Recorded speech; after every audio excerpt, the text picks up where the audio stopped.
Thank you very much, Minister. We now move under Standing Order 38 to Leaders' Questions.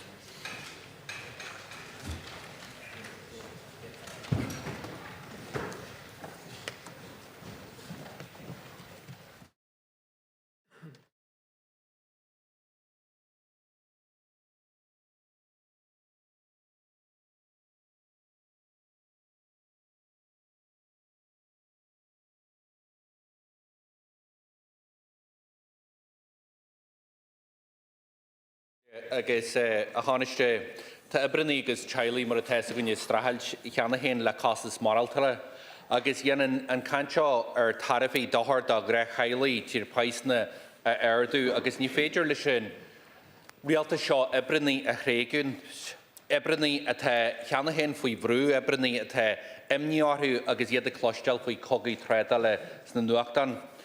Later today, we expect the President of the United States to announce a trade deal with Britain, and this will be the first deal struck since the American administration unveiled aggressive tariffs on its trading partners across the world, including here in the European Union. They latterly partially suspended those tariffs to allow for space for negotiations, and we all know that it is through negotiations, cool heads, that this issue will be resolved. But this major change in US economic policy, particularly in the context of a trade deal with Britain, brings unique challenges here on the island of Ireland for cross-border trade and for our all-island economy. And the government really needs to be alert, needs to act to ensure that the post-Brexit gains and the progress made are protected so that the all-island economy can continue to grow and continue to prosper. The European Union is also set to launch today its suite of countermeasures to the US tariffs, and we have warned that a tit-for-tat trade war between the United States and the European Union would be not in Ireland's interest. The ESRI and the Department of Finance have been clear that President Trump's tariffs are damaging and that counter-tariffs from the EU would make things worse in terms of a hit to the public finances, to jobs and pushing up higher prices for Irish consumers.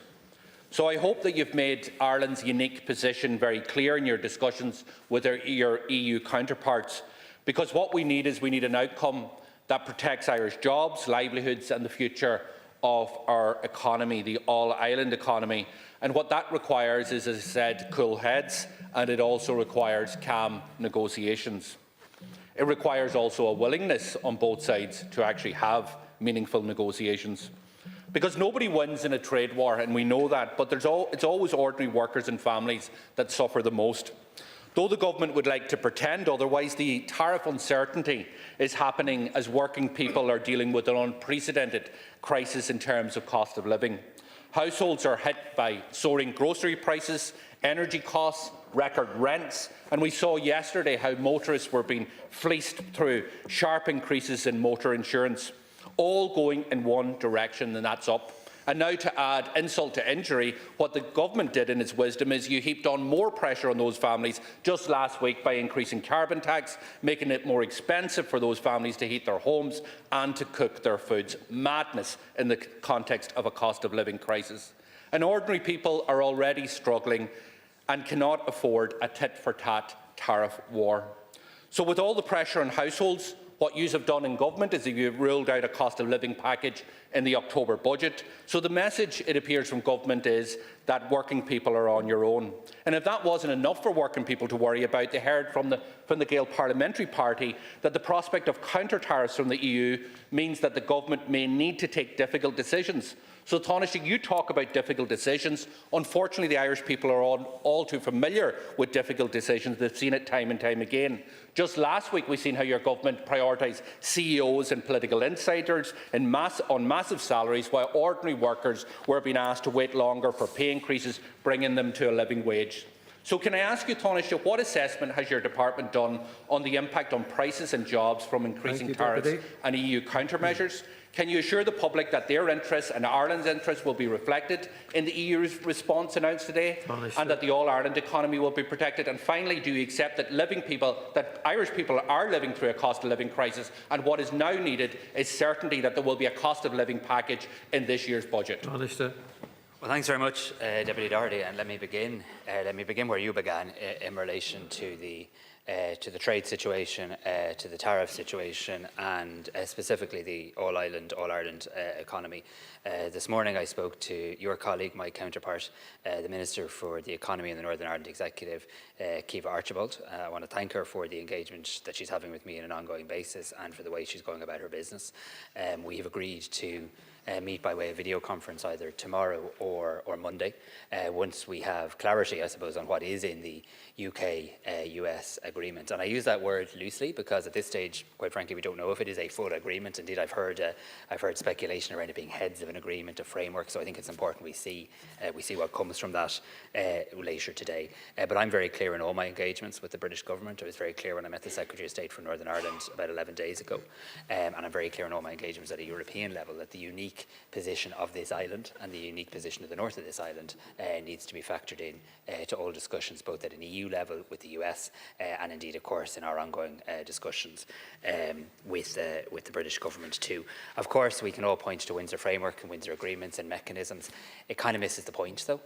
We want tariffs aren't a good idea, full stop. And the trade that happens right across this island, between these islands, and between this island and the US matters. So I'm absolutely committed to working in good faith with Minister Archibald, with the Northern Ireland Executive. As I must say, I know she is as well. Look, this afternoon, as we're meeting here today, there's going to be a number of things that are going to happen. And really, I think when we look at the EU's response or next steps, I think it needs to be seen through the prism of 4 measures. I mean, firstly and most importantly, the European Union, of which Ireland is a proud member, wants to negotiate. We don't want to be in a tit-for-tat tariff war. I agree with you in relation to that. Tariffs are bad for everybody. There's no winners in relation to a tariff war. And therefore, I think the EU is right in recent days to have intensified its engagement with the United States and the proposals that we're putting forward in terms of how we can find a way forward. The question you ask is a very fair one. Have we got interlocutors willing to do a deal here? And we have to keep working on that. And I think we have to support the work of Maroš Šefčovič, the EU Trade Commissioner, who I believe is doing a very good job in relation to this. So that's step 1. Reach out with proposals, engage in good faith and try to get an agreement and use this 90-day pause. Point 2 is countermeasures. And look, I do take the point. The tariffs aren't good for anyone. I get that. That's absolutely true. I also don't think from a negotiation point of view, you do have to negotiate from a position of strength. I think Irish people get that. You can't go into talks with your hands swinging and kind of ask nicely for a deal. I do think you have to say, look, we want a deal, we want 0 for 0 tariffs, but look, we're a market of 460 million people here in the European Union, and we are going to look at other areas where we'll respond if we have to. Now, the list of countermeasures that will be published today, it's important to say a couple of things about it. It's going to be a very long list, first thing. Second thing is, none of this comes in anytime soon. It goes out to public consultation till at least the 10th of June. Even when the public consultation closes, there's then be more work the Commission needs to do before you even get to a decision-making mechanism within the European Union. So I think, to use your phrase, cool heads, I think we need to apply that to our response to the countermeasures as well. I want to be able to ultimately see the countermeasures list ripped up and never come into effect because we can get to a point of agreement. The third thing that I think the European Union should consider doing, and I expect will, is take a dispute to the WTO. In my view, the United States is not in compliance with World Trade Organization rules, and rules matter, and membership of the WTO matters. And the fourth thing I think we have to do at a European level is continuing to watch for what is often called dumping. The idea that lots of extra goods come to our markets from other parts of the world because of the actions in the EU, and I expect, the actions taken by the US, and I expect the EU to also monitor this very closely. So I think they're the 4 areas where we're likely to see monitoring on. Can I say this? I'd like to offer opposition parties a further briefing with government next week. We should continue to work in hand in glove on this, and I'll also attend a meeting of EU trade ministers in Brussels next Thursday. Deputy Doherty. Thank you. Cian will definitely take you up in terms of that briefing. Can I go back to the point I was making? There are 2 points here. First of all, we know tariffs increase prices on consumers. But even if there was no tariffs, there is a cost of living crisis. And I really think that the government don't get it. As I said, you've actually heaped more pressure on families through the carbon tax last week. And whatever way you dress it up, see the people at home.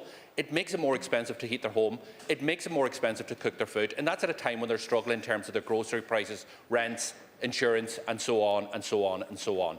In terms of the countermeasures that come from the European Union, I presume that your office has been engaged with them or have cited them. So can you give an early assessment in relation to the impact of those measures in Ireland. If they were to come to pass, we all hope that they will never come to pass. But you told your parliamentary party meeting that we may face difficult decisions. So I'm very concerned, because we've seen you use the issue of tariffs in the past in terms of low-paid workers having to wait longer. As I said, while at the same time government are preparing to increase the CEO's salaries right across the state of semi-state boards, protecting the insiders, as we've seen in terms of Brendan McDonagh's salary and all of the rest. So I do want you to answer that question. You've seen, I presume, the countermeasures come from the European Union.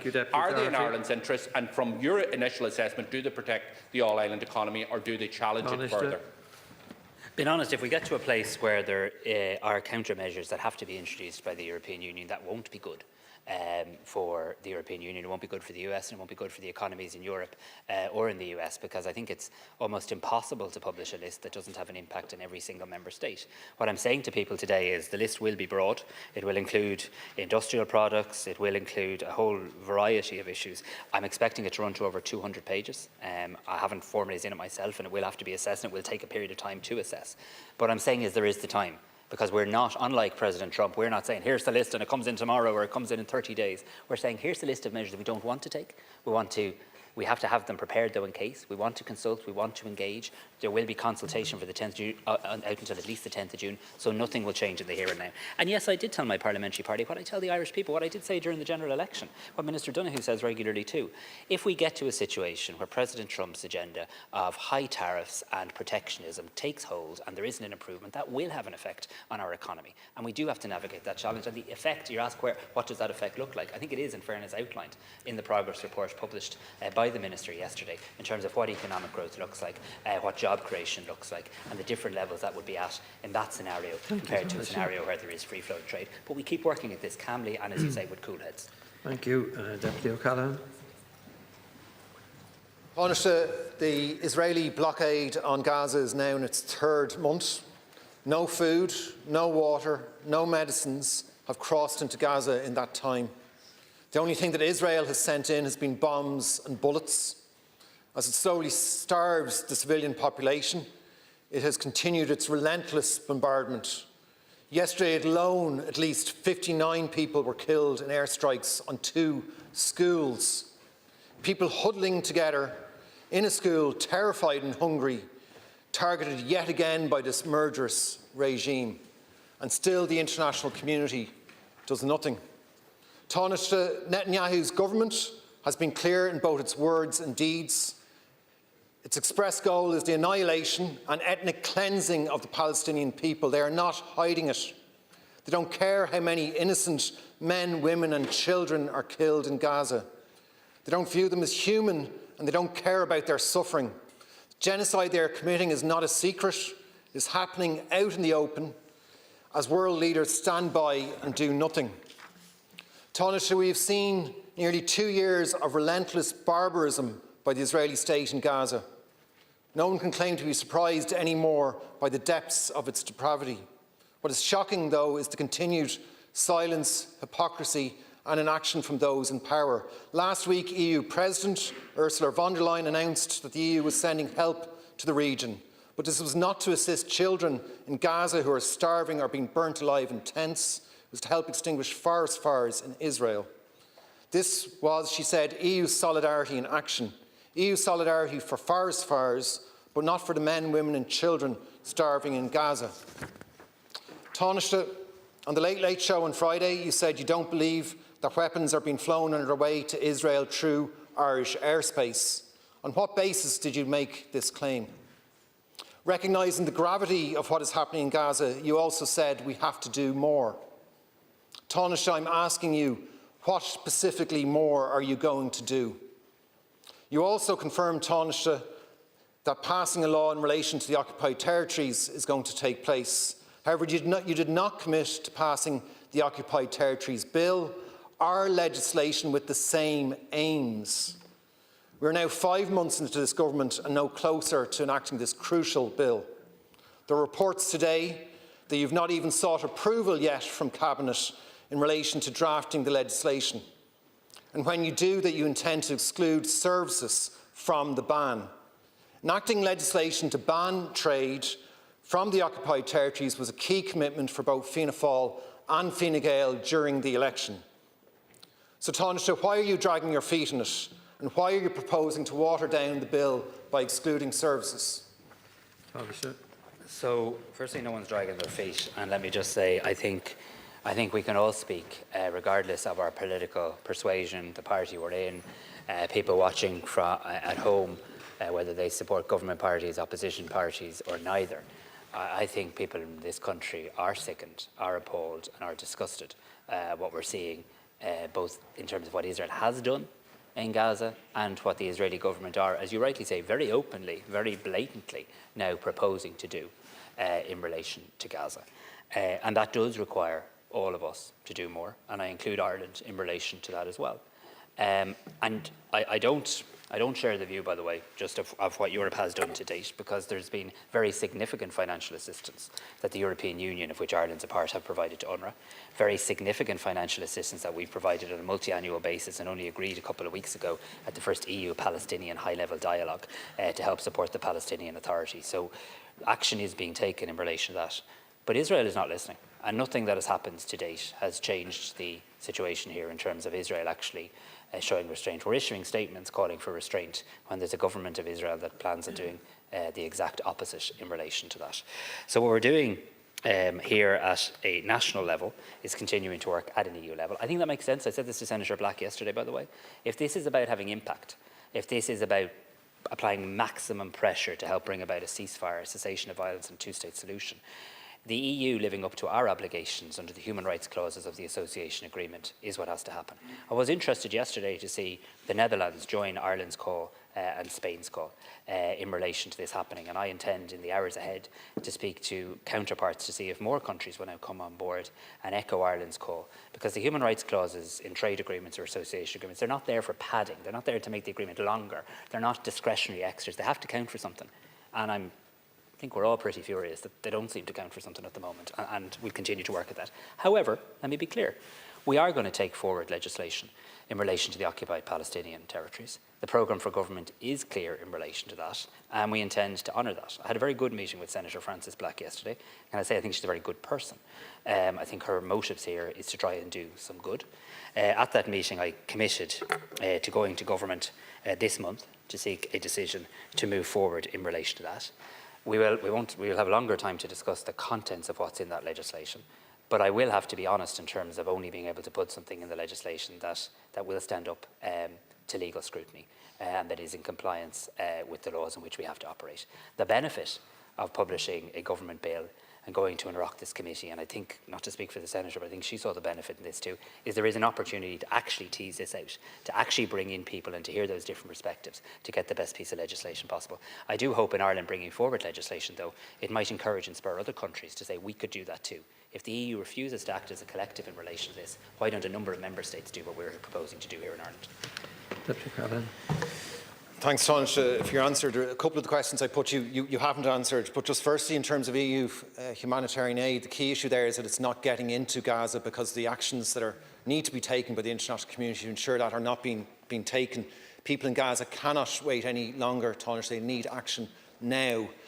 And the government must do everything it can to stop munitions going through Irish airspace. According to the Ditch, Israel's national carrier brought 1,500 kilograms of arms through Irish airspace last year, labelling them in their paperwork as weapons. So, Taoiseach, have these reports been investigated, and why are you not acting to stop the transfer of weapons through Irish airspace illegally? In relation to the Occupied Territories Bill, I'm asking specifically about the inclusion of services. You know very well that international trade is not just about goods, it's also about services. So why is services not being included in the proposed legislation? There is no legal basis for excluding services. It's the key part of trade. That's the commitment that you made during the election, was on the Occupied Territories Bill and trade. You didn't exclude services, so why are you reneging on that now? So certainly it's not a matter of reneging on anything. I don't mind saying here, and I'd be very happy to engage and share this more fully, but the legal advice available to me is that there is a narrow pathway, and it is a narrow pathway under the ICJ advisory opinion, for member states to seek to move ahead unilaterally, for want of a better phrase. We have not yet been able to identify the narrow pathway on services. That's the truth. It's not a policy position, it's a legal position. But what I did say to Senator Black, who has a different legal position, is we are happy to engage in this. There isn't a policy difference or a policy objective difference, there truthfully isn't. But there is a need to make sure any bill can withstand the inevitable challenge that this will face. And I am happy to work through this.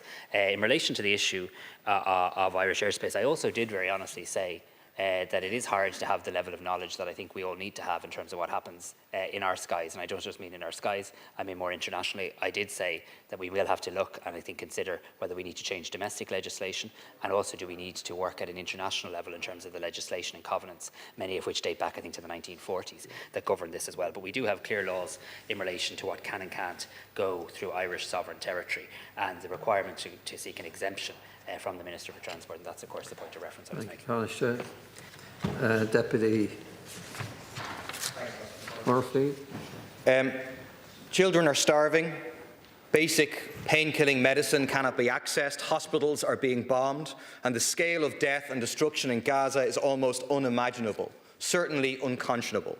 Famine is a real risk for many Gazans. Children are even dying as we speak. We cannot and we will not stand idly by and let this happen. Your words, Taoiseach. But standing by is exactly what you are doing in relation to the thousands of tons of weaponry flown through Irish airspace, sovereign airspace, since October 2023 to the Israeli military.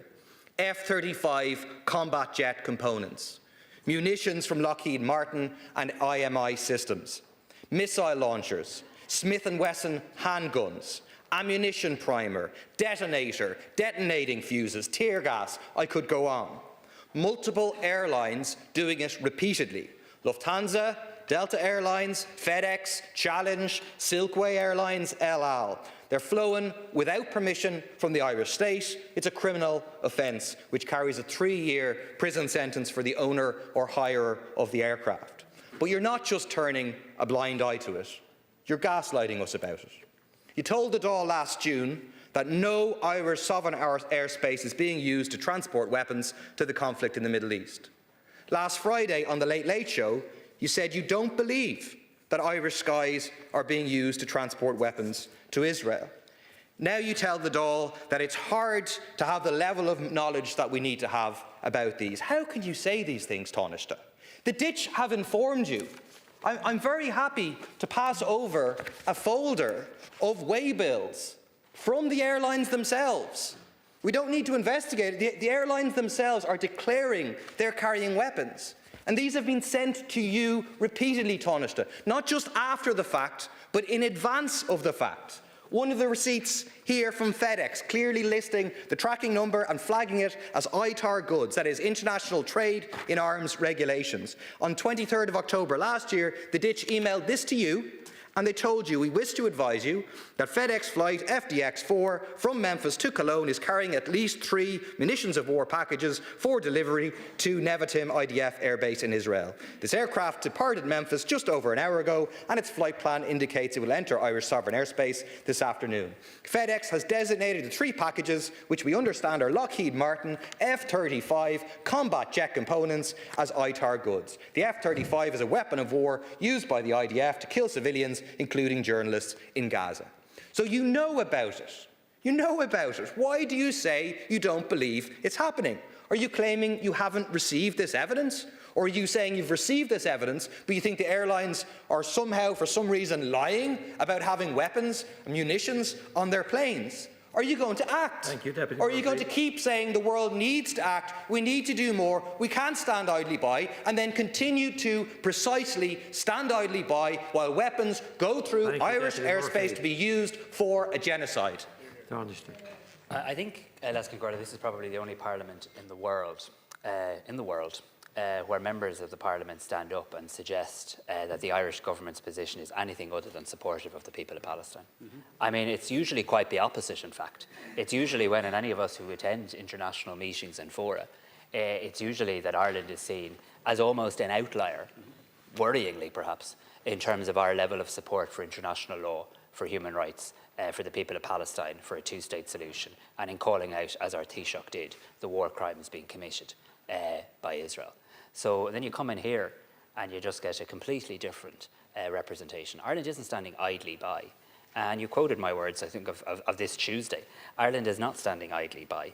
Ireland have already outlined even more steps that this country intends to take, both domestically and internationally, in relation to supporting the people of Palestine, but more profoundly in terms of supporting international law and human rights. And we continue to do that, and will continue to do that at every opportunity. You said I said something there as though I said it new. I also said it on Friday night in the interview that you referenced as well, that we do need to have a better understanding and better knowledge as to what happens above our skies and indeed below our seas. I find it somewhat ironic that the deputy who raises this issue is the same deputy who would oppose any increase in defence spending to increase the capabilities of Óglaigh na hÉireann in terms of monitoring what happens in our skies and below our seas, because that's exactly what we need to do. No, you can shake your head if you want.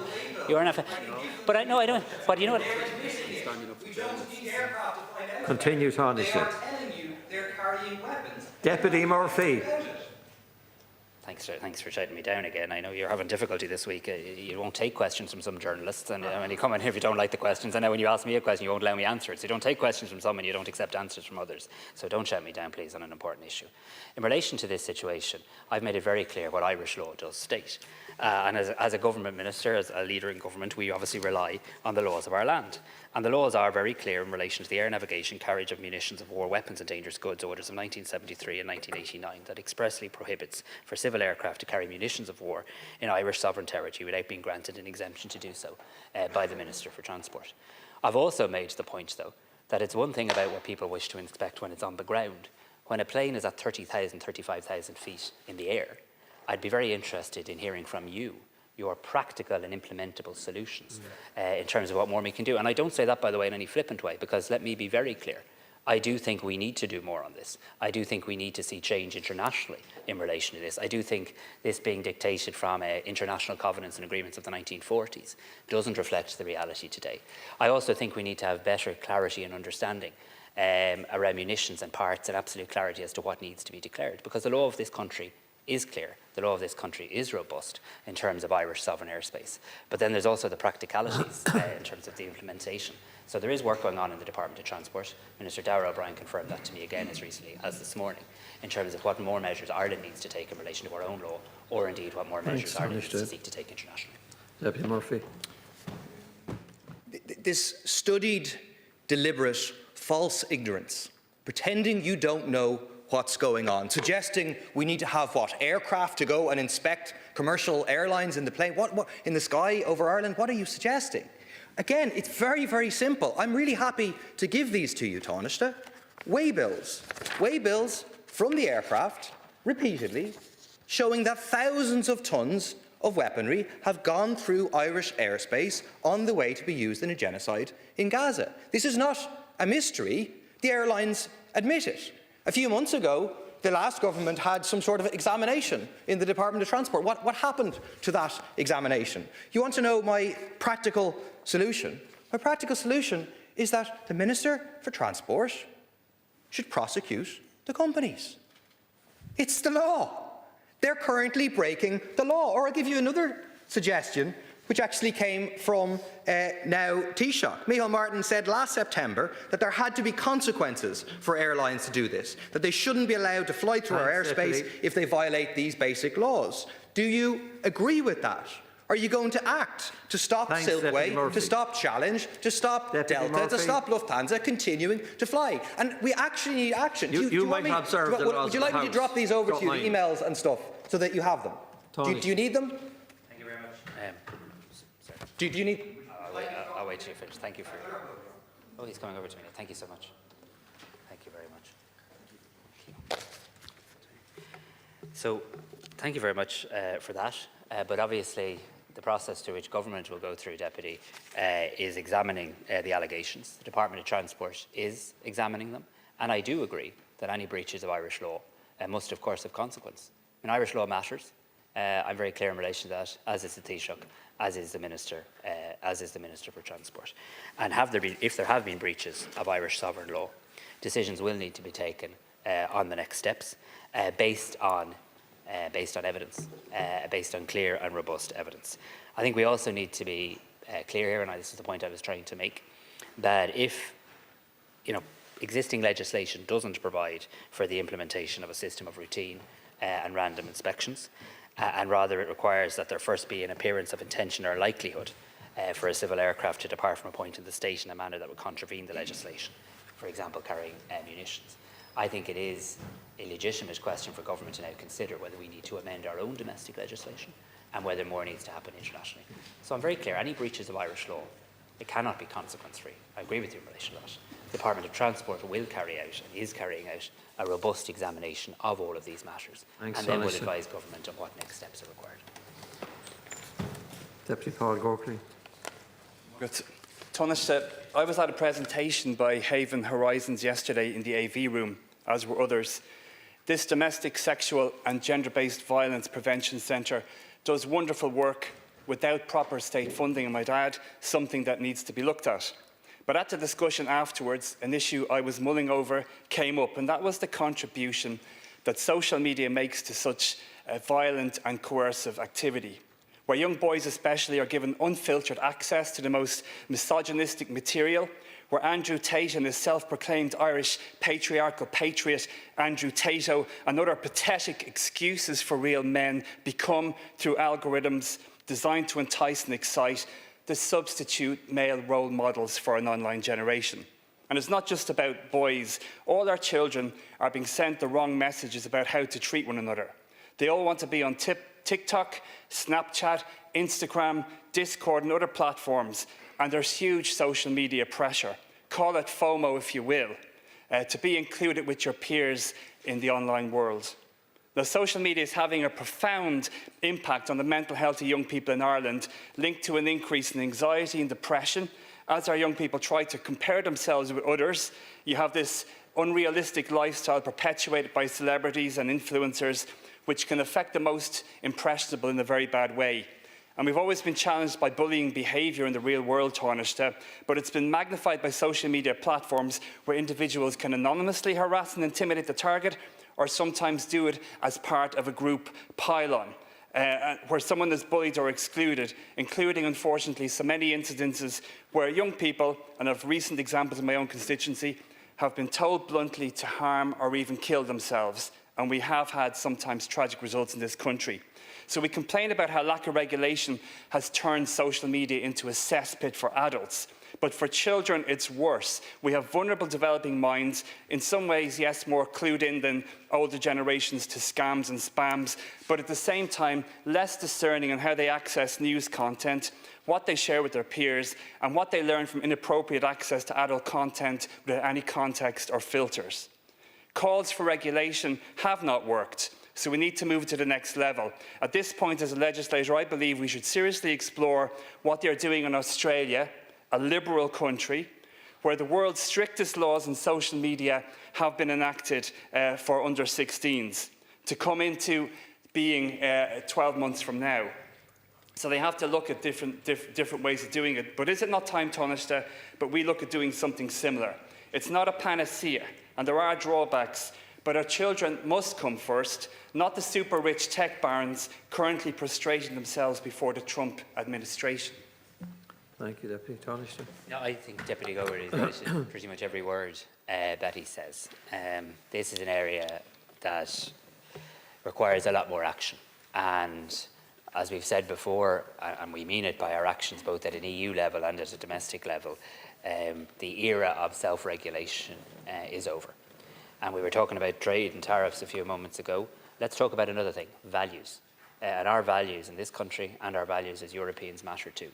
And regulating social media companies that can do good, but regulating them is really, really important. And getting this right is really, really important. And not being browbeaten by anybody in any part of the world in terms of having a regulatory structure in place that protects our democracies and crucially protects our people and most importantly protects our children and our vulnerable citizens. And we're not where we need to be in relation to this. I think being a parent today is even a more complex and challenging job than it has been in the past. It always has been, no doubt. But that idea of your child having nearly a better knowledge of technology than you have and you running to try and keep up with them is, I know, a source of huge concern for parents right across the country. And I think you're right. I think we do need to look at what other countries are doing. And I know my colleague, Minister Patrick O'Donovan, here beside me, has asked his officials to do exactly what you suggest, to look at what other countries like Australia are doing. I think Australia deserve great credit in relation to the steps they're considering.